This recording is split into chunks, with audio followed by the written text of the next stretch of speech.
I almost died because of vanity. It's one of the most popular plastic surgeries. I had a beautiful figure before. I just wanted more. But some women are getting injured, even dying. Surgeons need to be aware that this problem exists.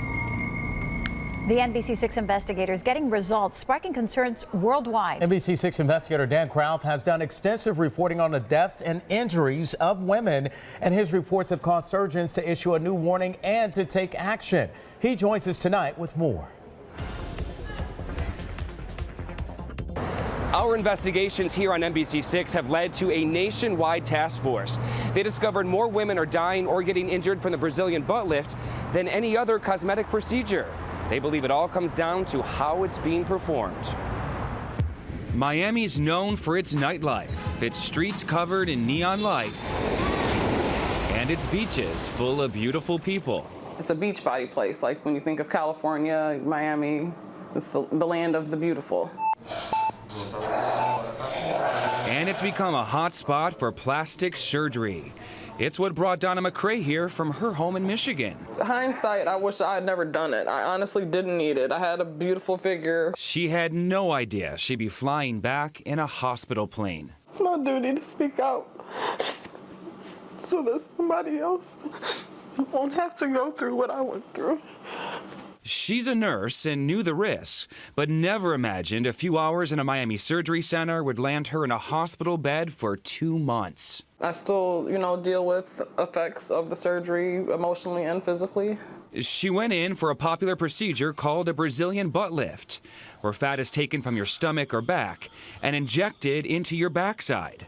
But the surgeon's tools went too far. They discovered that my liver had been punctured at least 5 times. She blames this man, Dr. Osik Amulepu. And my specialty that I love to do is the Brazilian butt lift. She is one of 5 women who complained about their life-threatening complications. Now the state is using what happened to them to try to keep Dr. Amulepu from being able to operate on anyone else. His attorney disputed the allegations and says they will not be proven at the medical board hearing. I think that at the end of this, he's going to be vindicated, and we look forward to the decision. The look on his face, the smile after what he's done to so many people.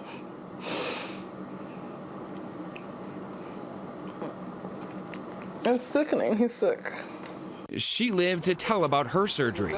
I couldn't walk. I had to learn how to walk all over again. Others have died. The NBC6 investigators told you about 7 women who died after a Brazilian butt lift in South Florida. Different doctors and clinics.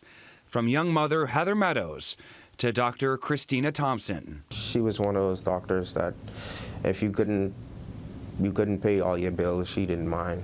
She'd still do whatever she could to make sure you're all right. Those 7 women died from what's called a fat embolism.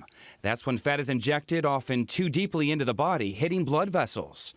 Once the fat gets into the bloodstream, into the lungs, it can cause you to stop breathing. Those seem like high numbers to me. You can actually see. Our investigation into South Florida deaths caught the attention of Dr. Mark Mofid in San Diego. Some of the investigative reporting that had been done was actually very valuable. So he created a task force to find out how often women are dying or getting injured. We didn't expect to find this.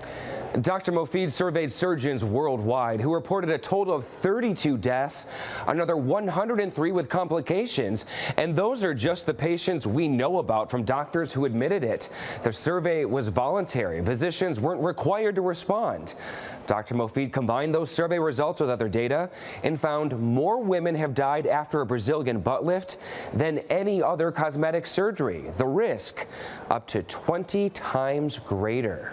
We need to find a way to make this a safer operation. He believes the risk to women can be reduced by surgeons injecting fat closer to the skin. Even a single death is a tragic event, and it's something that we want to avoid. The doctor will be presenting his findings in front of surgeons from all over the world tonight in Japan. Again, this survey was voluntary. Fewer than 20% of surgeons responded, so the doctor actually believes the number of deaths could be much higher. In Fort Lauderdale, Dan Kraut, NBC6 News.